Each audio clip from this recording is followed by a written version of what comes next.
I remember the exact moment my stomach dropped. It was a quiet Thursday evening. Nothing dramatic, no storm clouds, no raised voices, just the clink of silverware and the low hum of the kitchen fan. I was folding napkins at the dinner table, helping my wife Adeline get ready for what I thought was her brother Mason's wedding the next day. I had ironed my shirt that afternoon, polished the shoes I only wear to events that demand small talk and forced smiles. "You excited for tomorrow?" I asked, tucking a napkin into a rose shape. Adeline blinked, not like someone surprised, more like someone confused. She tilted her head, narrowed her eyes slightly. "It was last week," she said, flat, distant. I waited for the smirk, the sarcastic jab that usually followed her pranks, but nothing came. She just tapped her phone a few times, then handed it to me. No words. There it was. Proof. Photos of Mason and his bride, Lucy, standing beneath an arch of white roses, the lake glimmering behind them. Guests raised glasses. Laughter froze in time. Her cousin Jace wiped a tear. Adeline, in an emerald green dress I had never seen before, beamed. And I wasn't in a single shot. I flipped through every photo. Maybe a sliver of my jacket? A reflection? A shadow? Nothing. I set the phone down slowly. My throat felt dry. I looked at her, still folding napkins, humming, unbothered. From the couch, her sister Mira called out, "Didn't we tell you?" She said it like she was commenting on the weather. Their mother, Deline, burst out laughing, shoulders shaking, wiping tears with a tissue pulled from her sleeve. "Oh, goodness," she said, wheezing. "I could have sworn we told you. No apologies, no concern. They acted like I had forgotten, like I had imagined an invitation that never existed. I stood there with a napkin in my hand, feeling the floor vanish beneath me. This wasn't a mistake. This was a message. I didn't matter. Not enough to be invited. Not enough to be missed. I didn't ask why. I didn't give them the satisfaction of seeing me hurt. I simply started clearing the plates. My hands moved on their own, scrubbing rice and sauce while my mind stayed on that photo. Adeline smiling beside her brother like it was the happiest day of her life. And I wasn't part of it. She could have told me.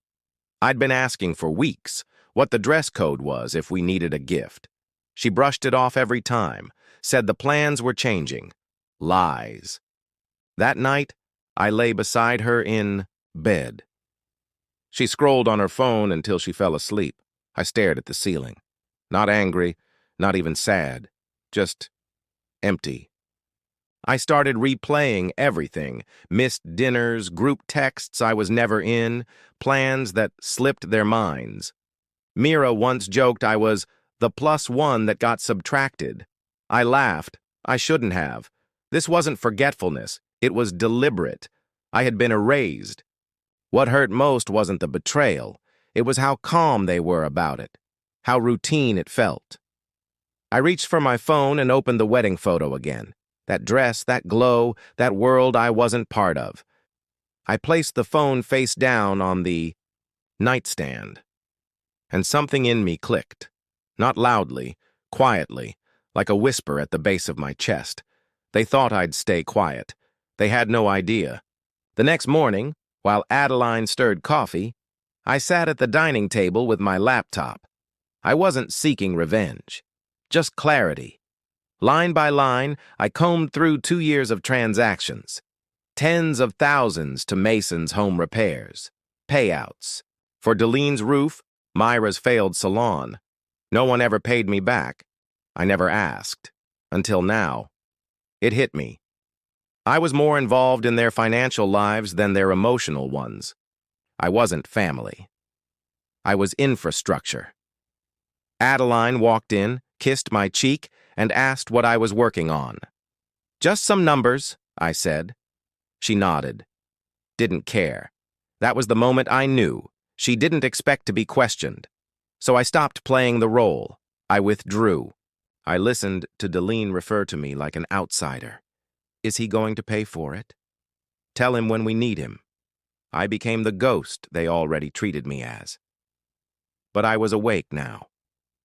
A week later, I drove past Myra's house. I wasn't invited, again. But the driveway was full, her red coupe, Delene's SUV, Mason's silver sedan. Laughter floated from the windows. I could smell bacon, hear music. I sat across the street watching, listening. They were celebrating again, without me. I realized then, I wasn't a person to them.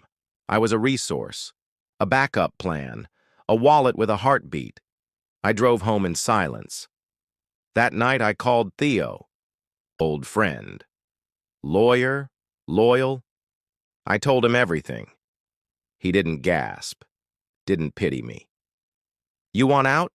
he asked. "No," I said. "I want silence." We began the process of severing every financial tie, quietly.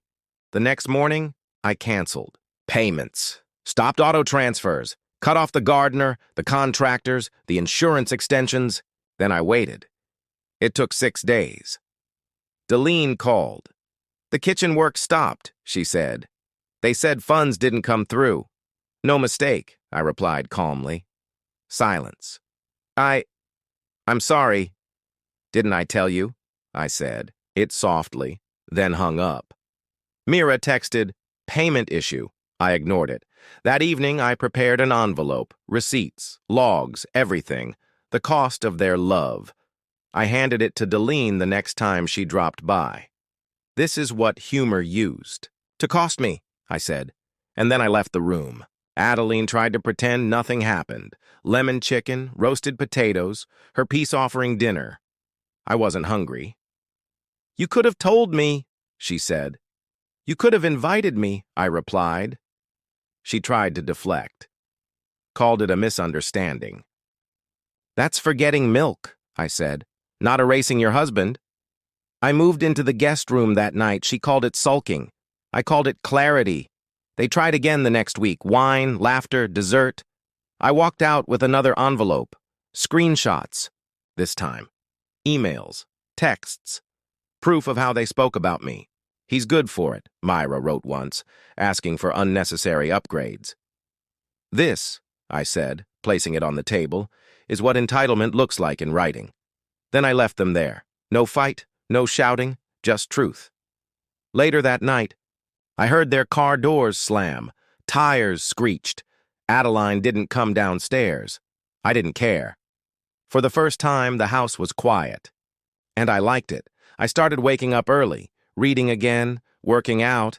My mind felt sharper without the weight of needing to be seen. One day, a contractor emailed. "Just confirming, covering the new tile job too?" I replied, "Not involved." And it felt good. I stopped bracing for the next request hidden in fake warmth. I knew what I was now.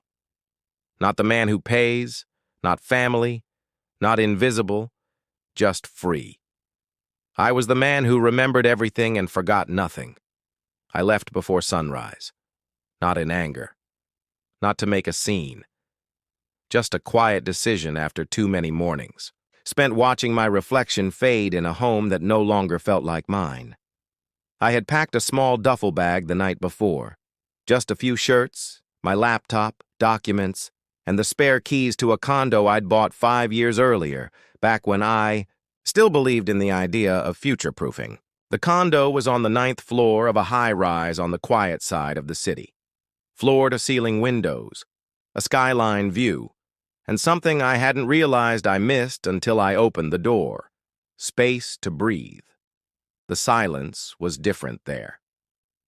Not the tense, suffocating kind that grows between two people in a too-large house. This silence was clean. It was mine. I dropped the bag, exhaled, and let the weight of months fall away. For the first time in years, I was alone with my thoughts, and they weren't screaming. Adeline didn't call. Not that day, not the next. Maybe she thought it was another one of my quiet protests, the kind that ended with me crawling back. Or maybe she didn't notice I was gone. I wasn't sure which truth hurt more. 3 days passed before my phone buzzed. It was Mira. We need help finishing the foundation work at Mom's place. She's getting older. This delay is stressing her out. No, hi. No, how are you? Just another request, another assumption. I stared at the message for a while before tapping the call button. She answered on the second ring, chipper. I knew you'd call back, she laughed, smug. Seriously, though, the builder's being difficult. Says he won't finish without a new deposit. I'm sure Mason can handle it, I said calmly. Pause. Mason? She asked. But he had a lovely wedding, I interrupted. Didn't he? Silence.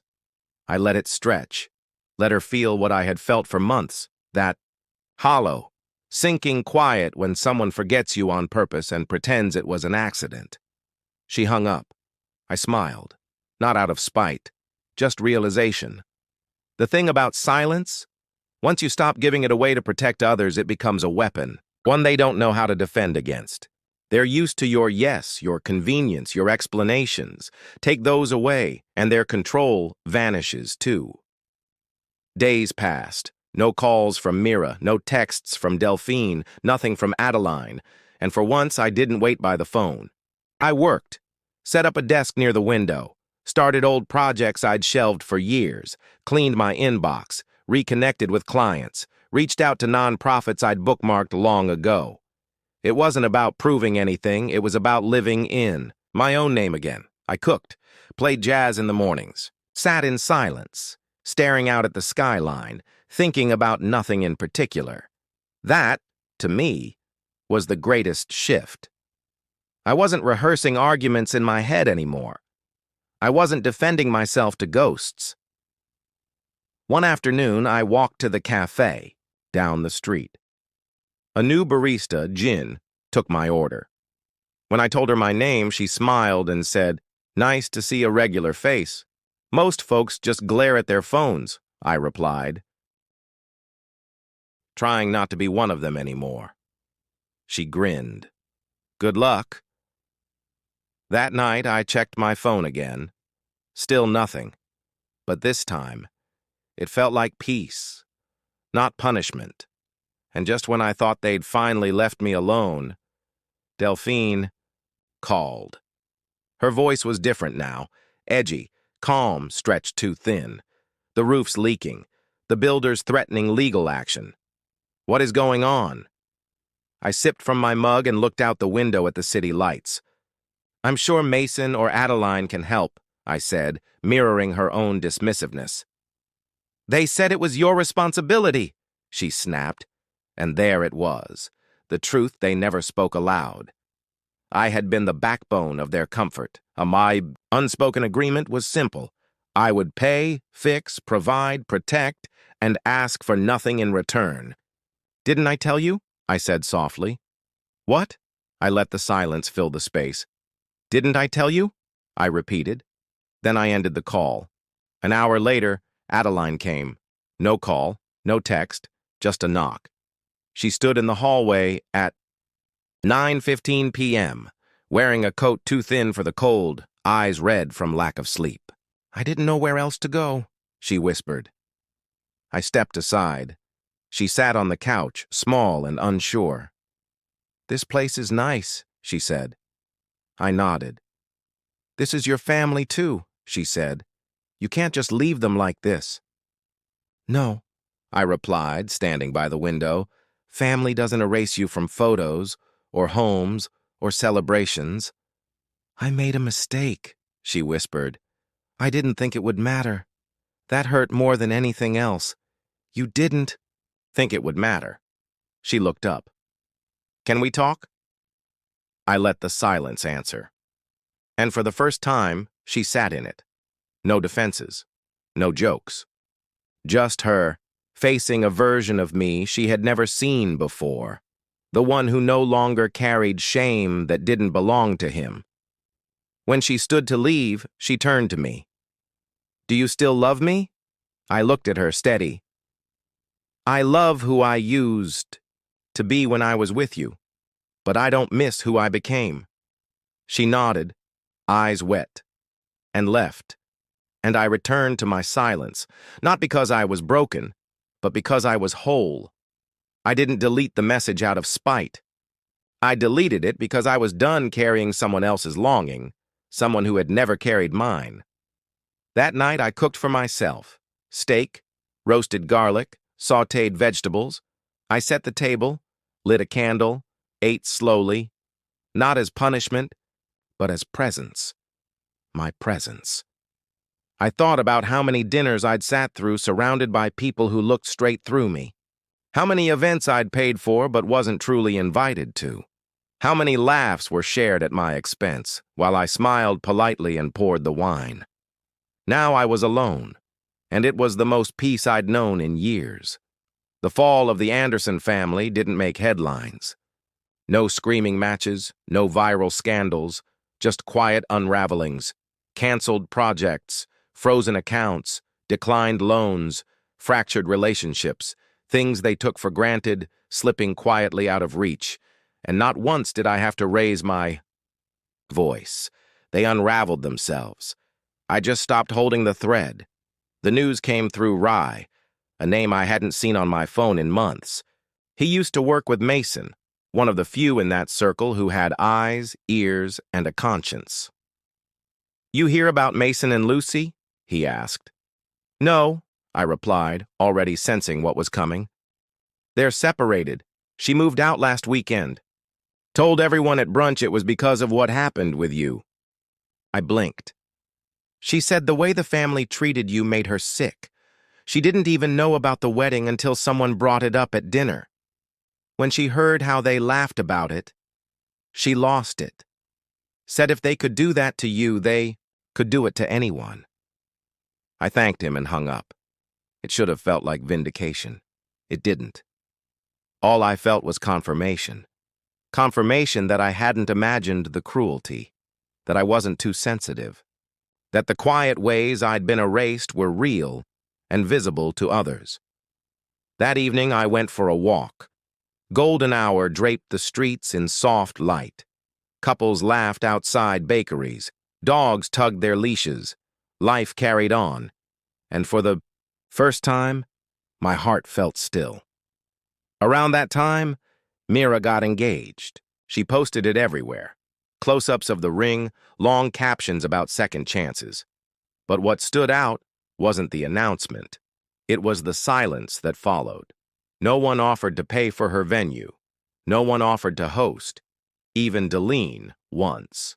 The matriarch of meticulously planned events was suddenly occupied with repairs and contractor delays.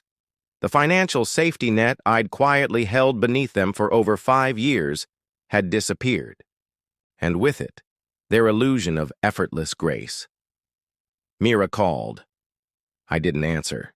Then she texted, "I just want to know if we can be civil. I'd still love to have you at the wedding. You're important to us." I read it, deleted it, not in anger, just closure. That same night, Adeline messaged me too. "I miss how you used to take care of everything." That line lingered longer than I wanted it to. It wasn't an apology. It wasn't accountability. It was nostalgia, selective and convenient. She missed the ease I provided, the scaffolding I built so they could shine while I quietly dimmed. I didn't reply. Instead, I stood by the window and looked out at the city. Every time I did, I remembered the man I was before them. A man who could build, think, protect, provide. Not because it was expected, but because it was who I am.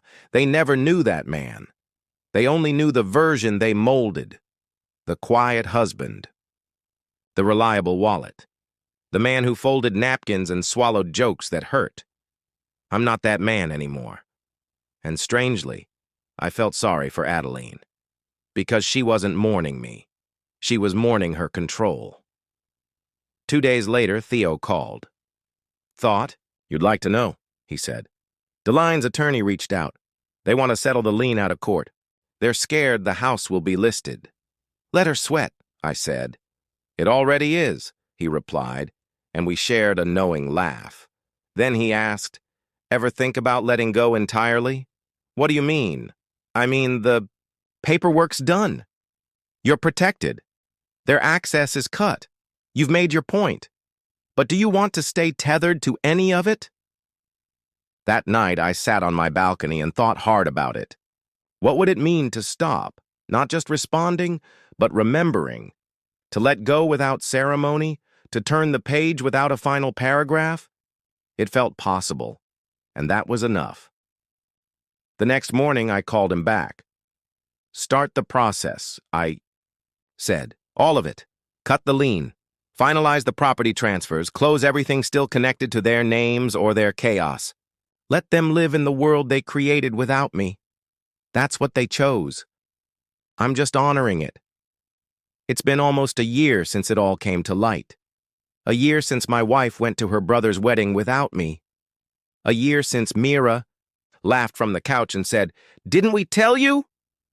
A year since I folded napkins with hope and went to bed with silence in my lungs.